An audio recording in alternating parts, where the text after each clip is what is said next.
Good morning and welcome again to the September edition of Innovations in Telecast. I'm sure like you, I can't believe it's September already. My name is Adrian Park and I'm at Anne Arundel Medical Center in Annapolis, and on behalf of my co-chairs, Phil Schauer and Steve Wexner, we're delighted you're here.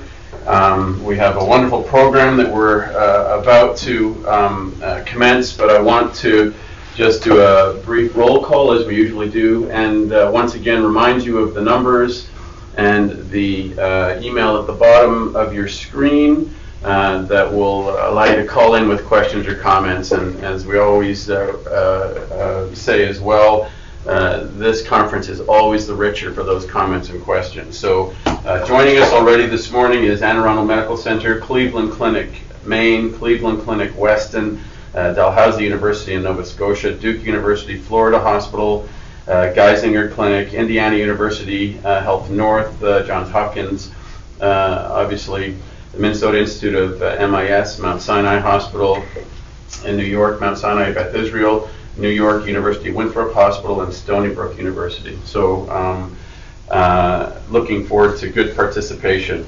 It's really my pleasure to introduce our speakers this morning. We're going to be addressing a common topic, and that is common in terms of prevalence among people in society at large, and common in terms of what we tend to see in our clinics.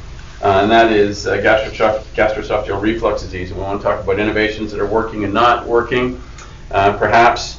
And to present this morning is Dr. Tony Kalloo, who is the Chief of Gastroenterology and Hepatology at Johns Hopkins University and a renowned authority on endoluminal and transluminal therapies, and Dr. Adrales, newly instated as the Chief of Minimally Invasive Surgery at Johns Hopkins University. So Gina and Tony, welcome, and why don't we just get right into it. Terrific. Thank you, Adrian. The failure of the reflux barrier, and that consists of the lower esophageal sphincter, the diaphragmatic crura, and of course the frontoesophageal ligament, as well as other factors, including the motility of the esophagus itself. So these transient lower esophageal sphincter relaxations that can happen are really associated with 90% or so of the reflux events. And this occurs independently of swallow initiation, where the LES relaxes. And during that time, it increases the cross-sectional area at the GE junction, allowing the reflux to occur. Next slide.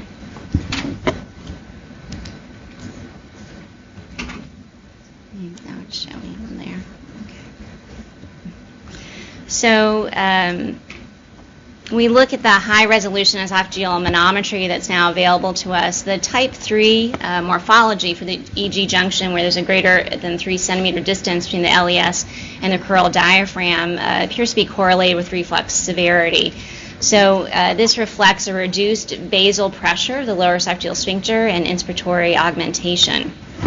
The esophageal dysmotility is an interesting phenomenon. So often we get these manometry readings back, and when there's mild dysmotility, we wonder if this is going to improve in our patients because of the irritability that's created with the irritation of the acid reflux, or if this is something that will be persistent or will worsen post-procedure. And so it can be quite a quandary to really decide whether this will improve or not, and to guide what type of fundoplication surgically we would want to perform.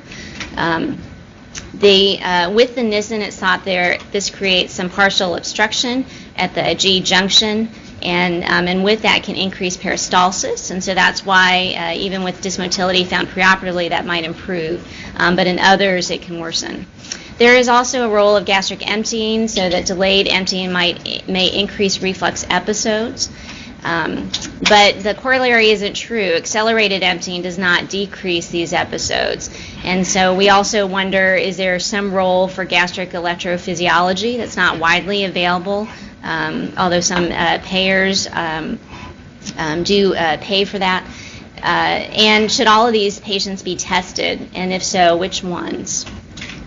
So with the pathophysiology of acid reflux, hiatal hernia is also an important phenomenon. This increases reflux during these transient lower esophageal sphincter relaxations. When the lower esophageal sphincter pressure is less than 10, the reflux occurs more often, and a hypotensive LES, we all know, can be associated with more severe reflux esophagitis.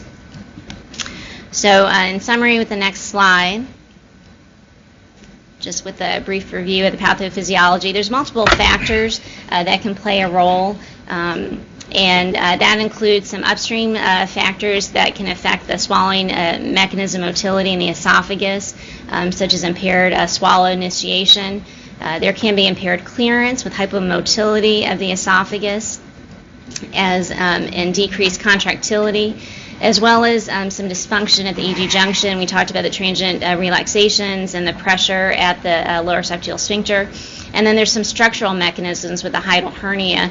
And so depending on what's going on, surgical therapy may be more appropriate, such as with the structural mechanisms versus some of the others where endoscopic therapy or even just medical therapy is adequate in the treatment of GERD.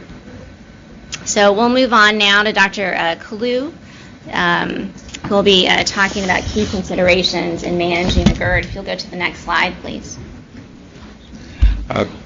Good morning, everyone. I'd like to thank Adrian for inviting me to this, what I think it's a really outstanding topic because of its relevance and actually increasing relevance. And as Dr. Adrales suggested, GERD is really a multi-mechanistic disease, and as she quite nicely showed, there are multiple complex anatomical and functional processes at the GE junction that's occurring. And so it's important that treatment be individualized, and therefore endoscopy and ambulatory pH testing is key in determining the mechanism and appropriate therapy. Now, as we all know, that lifestyle modifications have been shown to be effective, and this includes weight loss, elevation of the head of the bed, avoidance of cigarette smoking, but patients tend to be non-compliant, and hence lifestyle modifications, although effective in studies, have not been effective in real-life practice, and hence the use of the anti-acids such as H2 receptor antagonists and PPIs. And the PPIs, in fact, has been the cornerstone of treatment of GERD and has been very effective and has almost negated the need in many patients for doing anything else. However, recent studies have shown that there are some major concerns about PPIs, and some of them are minor, but some of them are fairly important. Acid is actually important as a barrier for bacteria, and so with PPIs we've seen an increased risk of gastroenteritis and C. diff colitis. We've seen much more small intestinal bacterial overgrowth, and then there's an increased risk of pneumonia. Because of the effect of acid secretion, PPIs are responsible for decreased absorption of iron, calcium, magnesium, and vitamin B12. And we all know about the effect of PPIs on Plavix. Because of the low calcium or decreased absorption of calcium, we see more bone fractures, especially of the hip, wrist, and spine. More importantly, recently there have been concerns with PPIs with regards to chronic kidney disease and dementia. So there was a study that looked at a large number of patients, a German study, looked at over 73,000 patients who were at least 75 years old, and they found that regular PPI users who had a mean age of 83 had at least a 44% increased risk of dementia. And although they said this was an association but not causal, this was pretty significant. And we don't know the mechanism except that if you put mice on long-term PPIs, you find an increased level of beta amyloid in their brains. And we also know that beta amyloid levels are increased in the brains of dementia patients. So maybe this is the tying risk. This study had a lot of attention in the news. Patients came to us because they were concerned. They did not want to get dementia, and many patients requested to be off their PPIs. And as a result, This is why I think this lecture is so important, because we are seeing more and more patients not wanting to be on PPIs. The other concern about PPIs is the risk of PPIs with the cause of chronic kidney disease. And this was a large retrospective population study that was really nicely done, and I think Geisinger, who's on the line as well, was responsible for this, in which they looked at a large cohort of over 10,000 patients, and then using an administrative database also co-replicated this in over 200 patients. And in this study, they found that PPI use was associated with being male, white, obese, and being on hypertensive meds. But there was a significant association of PPIs with chronic kidney disease. The adjusted hazard ratios for any use of PPI is 1.35, and it's significant if you go to twice-a-day PPI, the adjusted hazard ratios became 1.46. So a significant association between PPI use and chronic kidney disease. And I think the combination of dementia and chronic kidney disease in our aging population makes patients really concerned about taking PPIs. Okay, thank you very much, Tony and Gina. We're going to go to our colleagues at the Florida Hospital. And good morning, Steve and Dr. Kalloo et al. Are you seeing this level of concern? Are people actually coming with this level of concern about getting off PPIs in a way that you haven't seen in the past on the basis of this new evidence? Adrian, we absolutely see an increased number of patients who show up in our clinics concerned about this. There's not a very strong or consistent understanding among the lay population regarding what those risks are. And I think one of the things that I'd like to ask Tony to talk a little bit about is when we talk about increasing a risk by 44%, or we increase 1.5 times the risk when it comes to the kidney disease, what kind of baseline number are we discussing?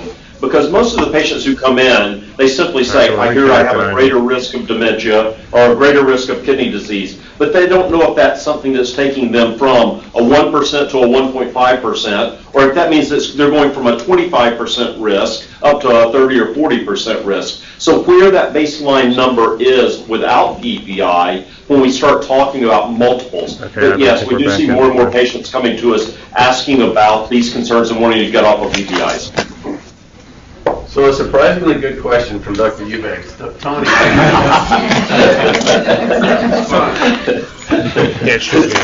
think great question. Thank you. I definitely these are case-controlled studies, so they have controlled patients that they compared to that were not on PPIs and were able to follow them over longitudinal time. So we are talking about a real risk here.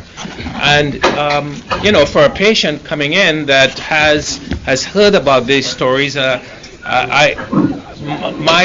role in the clinic is to say it's a definite risk. It doesn't mean that you will absolutely get it, but you're more likely to, if you're on PPIs, to get dementia and chronic kidney disease. And the next thing I tell them is that there are alternatives to PPI use there are techniques available, both surgical and endoscopic, that can reduce or eliminate your need for PPIs, and this is a judgment call that they have to make. And patients who have families with dementia or families on the dialysis, family members, they become very heightened to these risks. And so we have definitely seen an increased number of patients who would rather not be on PPIs and are looking for alternative methods. Excellent. Let's go up to our colleagues at Mount Sinai in New York. Good morning. I see Dr. Heron and colleagues there. Dan, you have such an educated population base in Manhattan and not litigious in the least. What are your patients coming to you with in terms of concerns about this? Has that altered your practice? Yeah, I think we have such a high level of baseline dementia in our studio already that no one really notices the difference. I've been blessed with having opportunities to work in different parts of the country. I did my residency training in Boston, and then I did fellowship in Portland, Oregon, and then I've been working in New York for some time now. And it seems to me that there are tremendous geographic differences in this country in the attitudes about surgical treatment versus medical. So what I found is that in New York City, for whatever reason, there is a much greater tendency to treat reflux medically, be it with H2 blockers or PPIs or some cocktail combination thereof, in New York City compared to both Boston and Portland, Oregon. So I can't explain why that is. I have not yet run into patients who are concerned about the issues of dementia and sudden death, or all the other things which have been associated with PPIs. And we have still not, we have a very low rate of anti-reflux surgery in New York, and I have not seen any uptick recently. Okay, thanks for that helpful comments and perspective, geographic perspective. Let's go back to Hopkins, and I think Gina, you're going to lead off again. It's estimated, as you mentioned, it's a common problem. So this in the United States alone, there's almost 9 million outpatient visits, and this accounts for really surpassing $24 billion in the U.S., and particularly in these financially constrained times, this is a problem. Anti-reflux medication, we spend a lot of money on this, despite the recent controversies around PPIs. This accounts for almost $8 billion in the United States alone. And while it can be very effective for some patients, up to 42% of GERD patients don't respond to initial treatment with PPIs, and that probably has to do also with that structural component, which we talked about earlier. And as already, we've been talking about this increasing concern for PPI use. And so I know in my practice and with my colleagues here, we've seen a lot of concern about this in the offices for people coming and seeking surgical therapy. So we look back at, as we're comparing the modalities here, endoscopic therapy as well as surgical therapy, there's really limited direct comparison between the two. If you look at the studies for endoluminal therapy as well as surgical therapy, it's really in comparison to PPI success. We do know there's a greater success rate of fundoplication among responders to acid reduction medication compared to non-responders and those who have classic GERD symptoms rather than atypical symptoms such as coughing. And while there was a period there where the interest in surgery and among referring providers as well as among patients had slowed because of some studies that had come out showing a recurrence of GERD and people having to go back on their PPIs. When we look at the long-term studies, this really doesn't hold true. So in this over 5-year study looking at fundoplication, there was sustained improvement. In Oschleiger's group, he showed that 90% of patients still had resolved heartburn at a follow-up of 69 months. In 92% of the patients, regurgitation had resolved, and in dysphagia, 75% had resolved for those. And even at a 20-year study that Demeester published, 75% of patients after Nissen fundoplication remained symptom-free. So this is really a durable therapy, and this is in contrast to many PPI users. The initial guidelines for that really was to use PPIs only at 6 to 8 weeks for a short-term period, and we didn't really anticipate this long-term use for PPIs. And thus we're seeing some of these side effects potentially.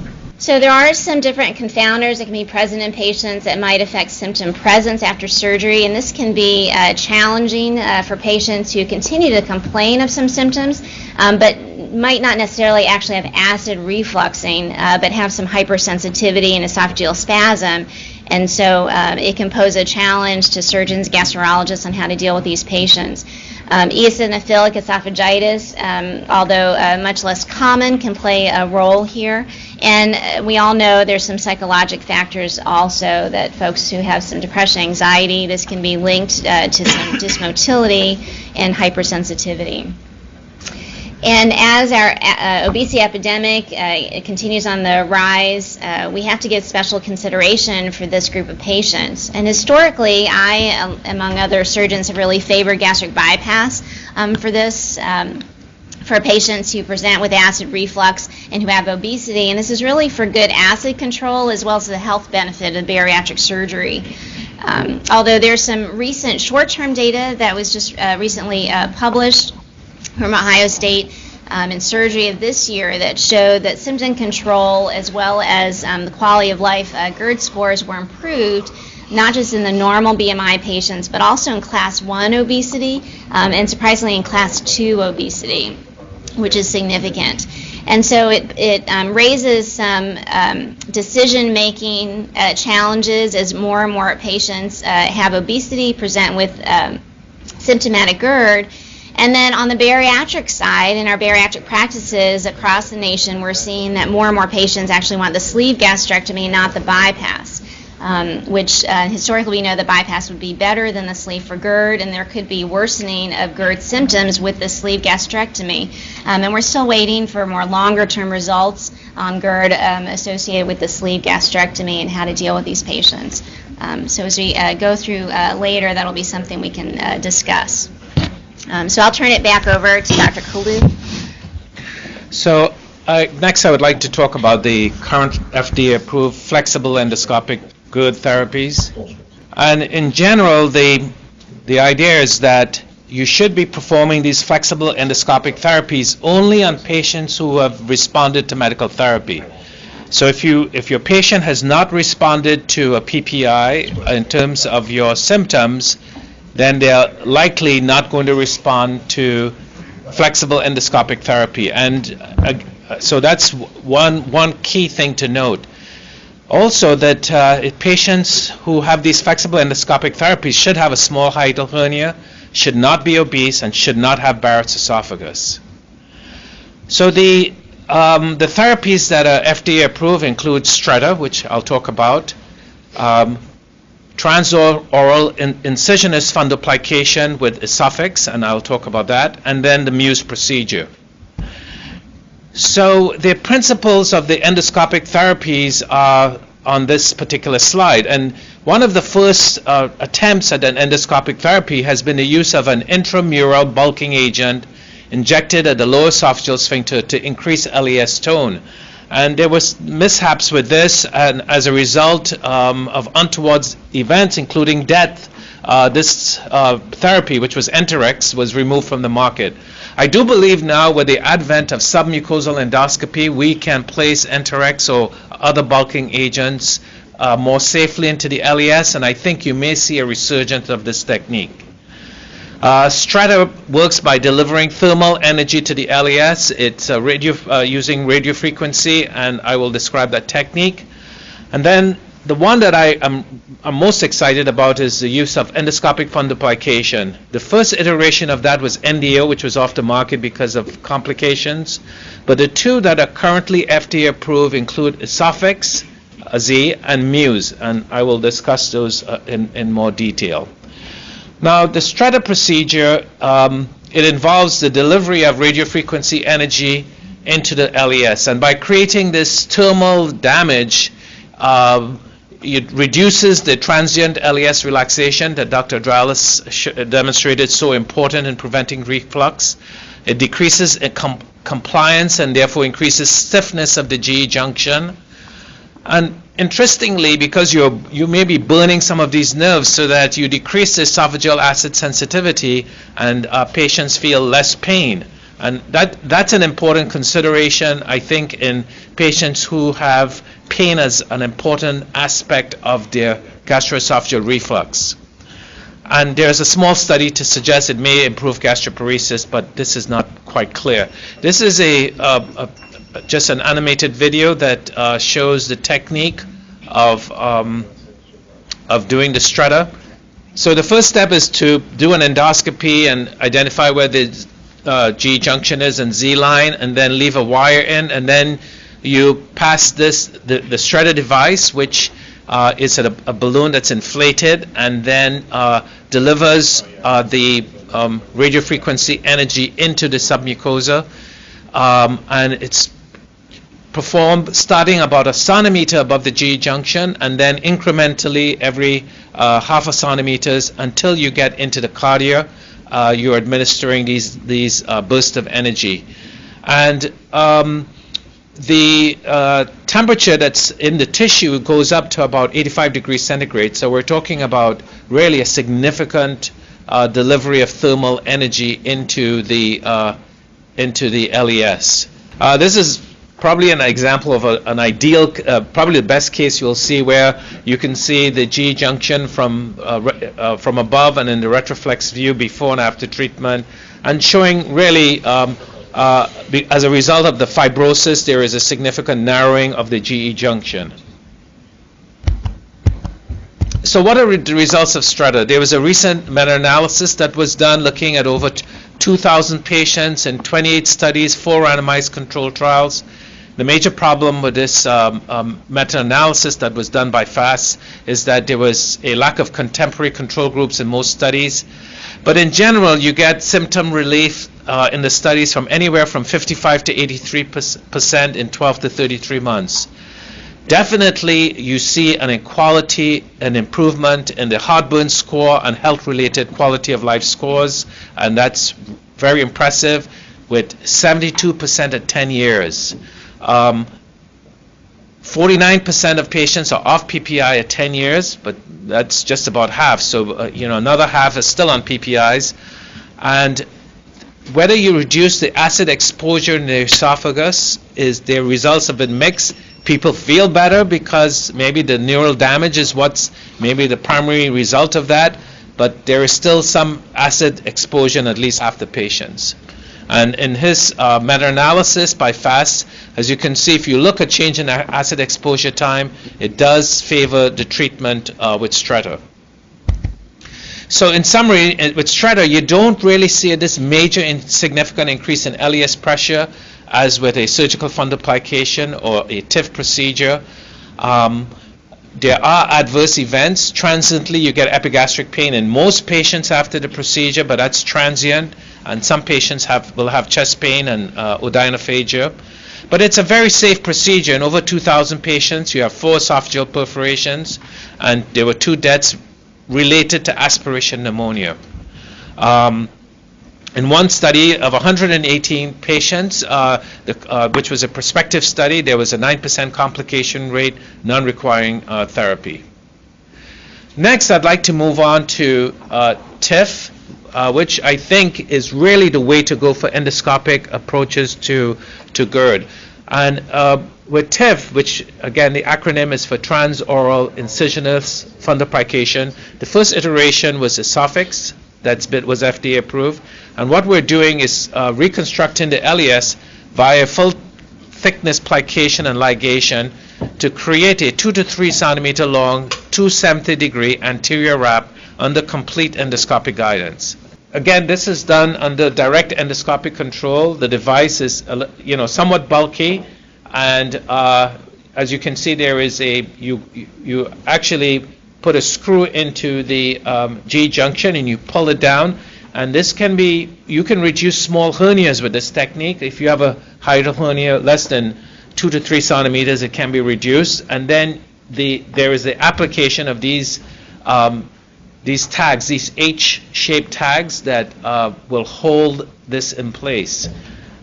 This is a 2-man procedure, so it requires two endoscopists to perform, and it can usually be done under an hour. And it's really durable in its the technique, and this can be done on an outpatient basis. There's usually not a need to admit the patient after the procedure. And you apply this, you rotate the scope, and then you apply a second set of these H tags to create what looks like a nice little valve, which is what you see in the actual patients. So there have been several iterations of the Esophyx, starting in 2004, and then the most recent one was in 2015 with the Esophyx Z. And it's important to know this because when you're looking at all the different studies, it's not the same device when you are looking back at studies of Esophyx. And obviously the ones that the most recent iteration will probably give you the best results. So as I mentioned, it's a 2-operator endoscopic procedure. In a 6-month ReSPECT trial in which there was TIF and placebo versus sham with a crossover, there were 100 patients in this study. They have screened 696 patients. TIF was superior for eliminating regurgitation, even in patients with PPIs, 67% versus 45% with PPIs alone. There was a decreased esophageal pH. And again, this is a relatively new procedure. It's certainly not been along as fundoplication, so we don't know the long-term durability of this procedure. In this second trial, this 6-month tempo trial, this was done in a community hospital, so more likely to give you a reflection of what actually will happen. There were 63 patients, 40 that received Esophyx and 23 that were on PPIs, and the results were pretty good for regurgitation. This was eliminated in 97% of the patients who had TIF, and regurgitation plus extraesophageal symptoms like pharyngitis and asthma was significantly reduced with TIF versus PPIs. And again, their acid reduction was about equivalent to that of PPI use. And in this short-term study, 90% of patients who had TIF were off PPI in this community-based medicine study. So really, I thought, very good results. Adverse effects in one study of 575 patients. There was a need to repeat the procedure in 2.8%. Some patients, even though it's an outpatient procedure, required hospital stay, and 2 patients had perforations requiring surgery. 2 had pneumothorax requiring a chest tube, and 1 patient had a GI bleed that was treated endoscopically. Post-treatment symptoms may occur at 12 months. Still at 12 months include dysphagia, bloating, nausea, abdominal pain. And when you look at the mechanism of action of this flexible endoscopic procedure as compared to Lapnicin, it's actually very similar, except it doesn't close the cruor. So other than that, if you can reduce a hiatal hernia of 2 centimeters or less, you do elongate the intra-abdominal esophagus, you are, with your fundoplication, you are approximating and tightening the fundus around the distal esophagus, you're recreating the dynamics of the angle of His, and you are restoring distal high pressure zone, very similar to a Lapnicin.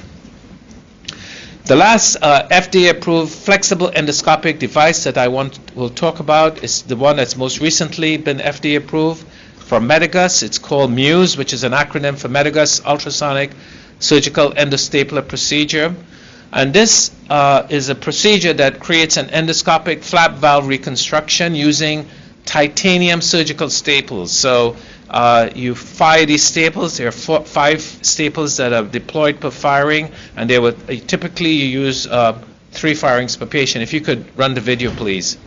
And this, unlike the other device, is a single operator device, so you don't need 2 gastroenterologists. It's a little bit bulky, but at the tip of this, you see it has an ultrasound imaging. There's a stapling anvil, a miniature camera. You can insufflate, you can suction, you can irrigate, and there's an alignment pin.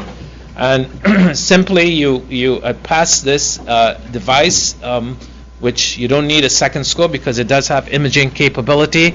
And using endoscopic ultrasound, you retroflex, identify the proximal stapling end, and you drive these staples, and you're comfortable doing so because you have EOS as well as image guidance to drive these staples in. So really, probably more durable because they're stainless steel staples and the H tags, but again, this is relatively new, and this is something that we wait to see. And you create this nice little flap valve at the end of your procedure. The MUSE is an endoscopic anterior stapling device. It's single operator. It's indicated for moderate to severe PPI responsive GERD. And again, I want to emphasize that these all are patients that have responded to PPI. And in this, one of the initial studies is a study published in 2015. It was a single center, no control, 66 patients. And they found that they were able to get 65% of patients off PPI with significant decreased acid exposure. And a second study with 4-year follow-up showed a sustained health-related quality of life improvement in 73% of patients, with over 80% of patients off of PPI at 6 months and up almost 70% off of PPI at 4 years. So if you look at the report card for GERD therapy, and and we have not spoken about LINX as yet. Clearly, all of them, if you look at the health-related quality of life, improved health-related quality of life, the hiatal hernia size are limited with the flexible endoscopic approaches, unlike a Nissen fundoplication. So once you have a hiatal hernia that's greater than 3 centimeters, it's off limits for an flexible endoscopic approach.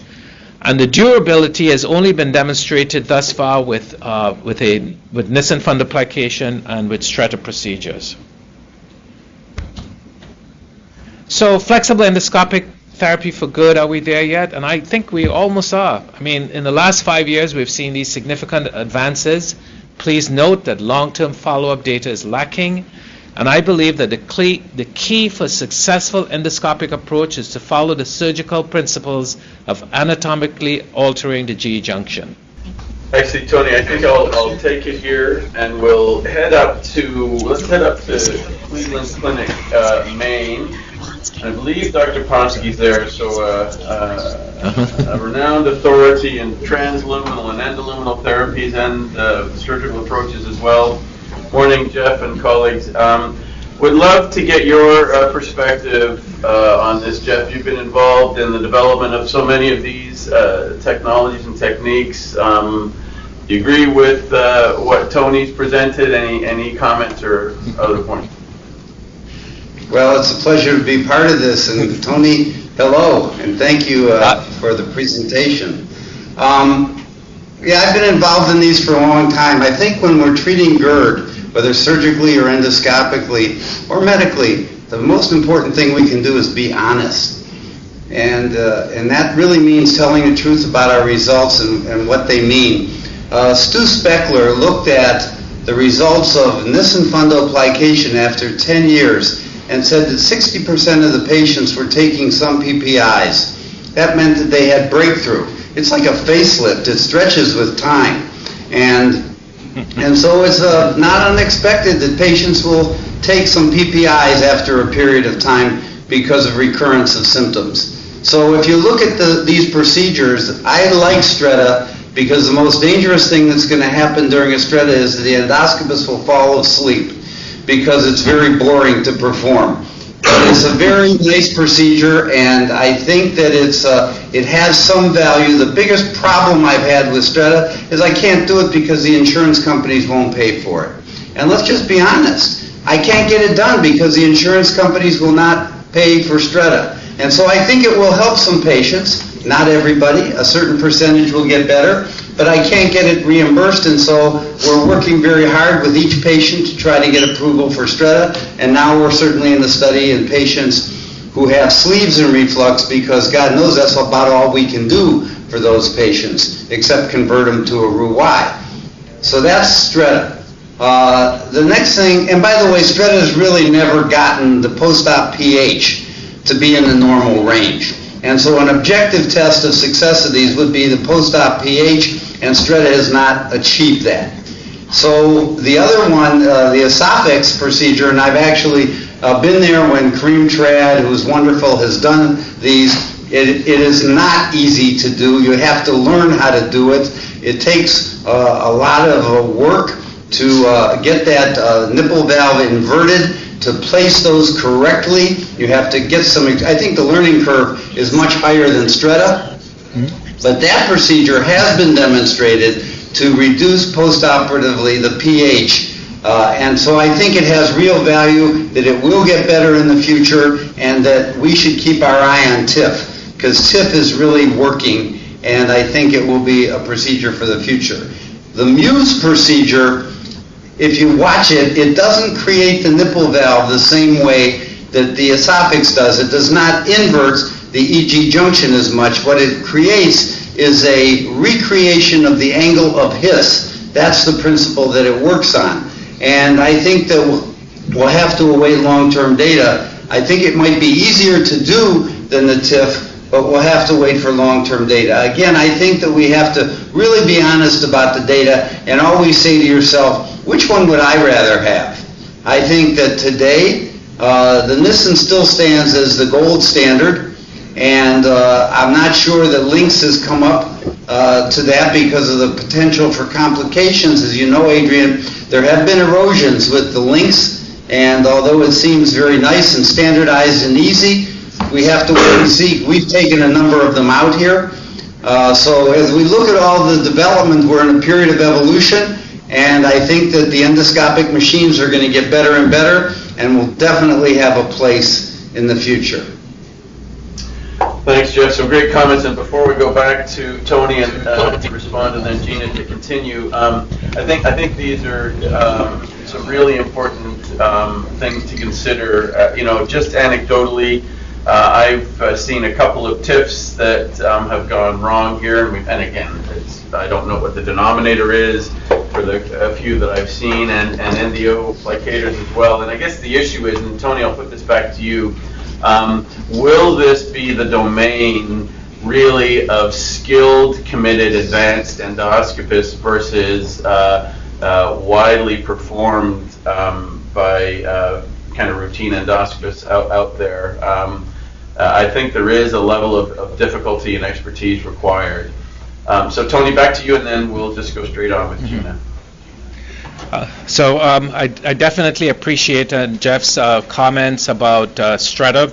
I think, again, you have to individualize to the patient. If pain is really an important component, then there are certain advantages of doing Stretta. I think if you're having a significant amount of regurgitation with extra esophageal symptoms, then I don't think that Stretta would be your first choice.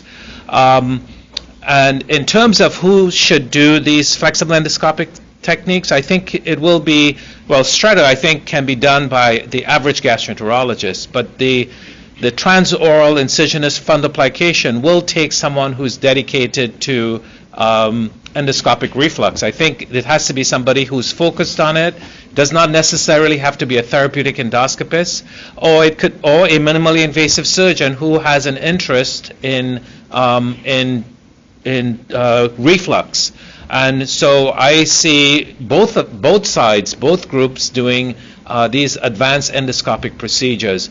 But I do think that the concept of a heartburn center where you have both gastroenterologists and surgeons and working together, looking at these wide variety of patients and being able to offer packages depending on what patient wants and what their disease process is, and it's done in a really multi-specialty approach, is probably going to be the best way to take care of these patients. All right. I'm going to talk about LINX just a little bit, but I'd like to share a case and get feedback on that. So this is just an overview of the LINX. We've talked about this already. It was approved in 2012. It's really not designed or indicated for patients who have a hiatal hernia greater than 3 centimeters or have severe esophagitis. It can be removable, and Dr. Ponsky alluded to this, that they've removed several of these. And there's reports of that if you look at the FDA site of removals for erosions and other adverse complications.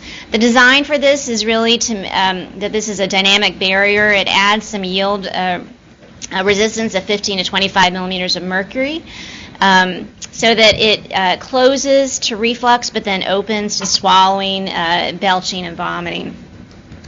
Okay. So this is a safety analysis looking at the first 1,000 patients. You can see that there, post-LINX, there's an improvement in the GERD quality of life scoring, which is fairly impressive, as well as a decrease in the PPI use. And long-term, this is persistent. This is recently published by Gantz.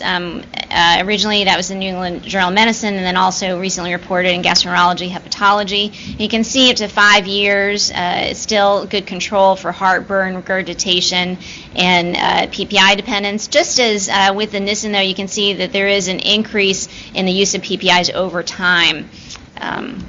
So even with that, there's a summary slide here for acid exposure, and so this is a minimally invasive approach that does have some data showing decrease in acid exposure, so not just symptom control, but among published studies in surgical endoscopy recently, New England Journal of Medicine and JACS, you can see a persistence of decrease in acid exposure on this slide. The pre-LINX shown in dark blue, and then post in light blue. So we really, looking at our patients, the issue is we really probably have to individualize the plan. And I'd like to share with you this case of a 64-year-old man originally presented with a BMI of 37 and some comorbidities, hypertension, diabetes, and cardiac disease with Barrett's esophagus. He was treated for his Barrett's with high-grade dysplasia with ablation by our endoscopy team. And the reflux symptoms improved on PPI therapy in addition with the ablation.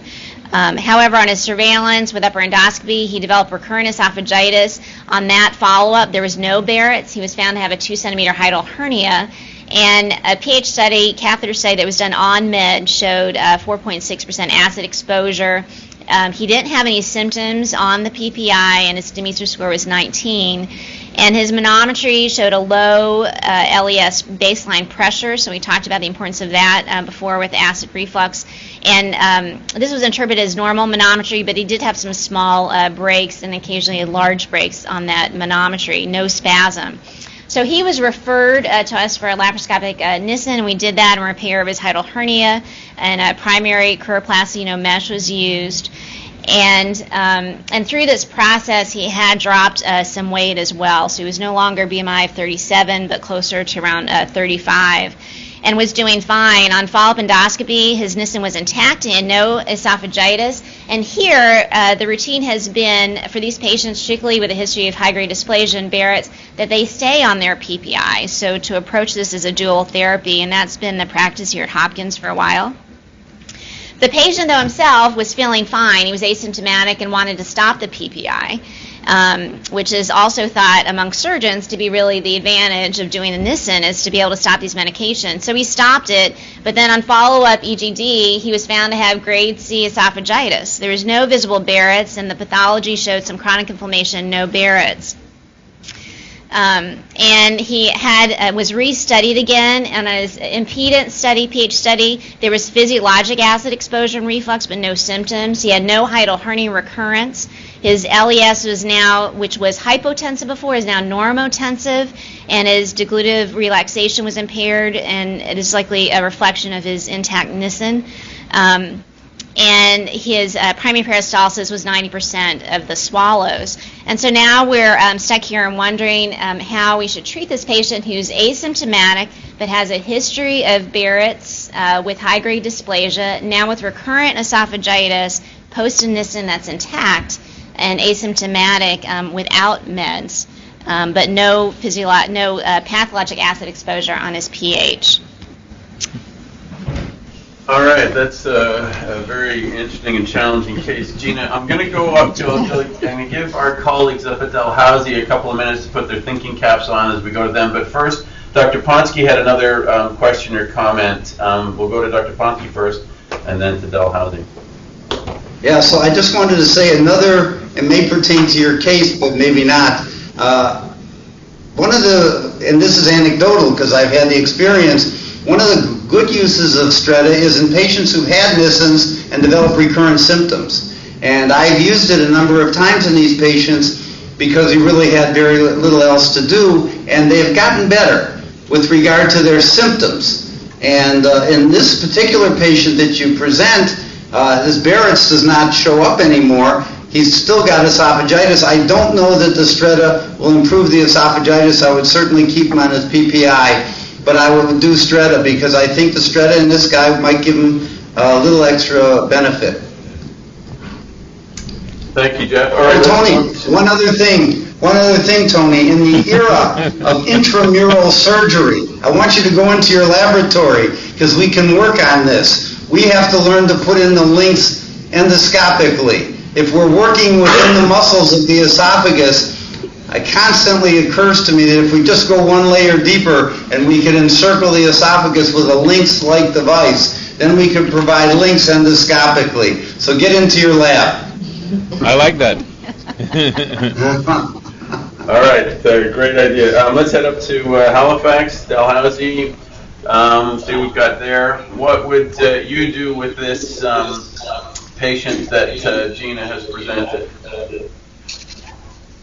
Thanks. Dr. Ellsbury just stepped out, but just in general, in the topic, we've been finding that our GPs have been taking patients off of PPIs, and they come and get scoped and have erosive esophagitis, and we recommend generally that they go back on their PPIs.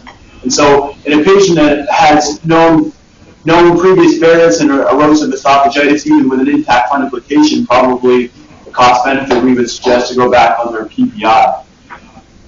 Great, thank you. Let's try Winthrop. We're running late in the broadcast, but let's go to Winthrop University in New York. If any of our friends at Winthrop left, good morning. Glad to see you there. What other thoughts would you have for Gina's patient? We missed a little bit of the presentation because we had an interruption from Chorus Call, but it's a very complex case, and in this instance, you're dealing with a patient who is asymptomatic, but yet you're recognizing that there's disease. So it's a bit of a challenge. I'm not sure what I would offer the patient at this point. I think, although we have limited experience, but I think Stretta is a good idea. It's a simple procedure, simple enough to do, and the result has good results. So I think Stretta is a good option. Okay, thank you. All right, Gina, let's. We're going to have to wrap up, but where does this patient stand, and then let's just go to conclusion.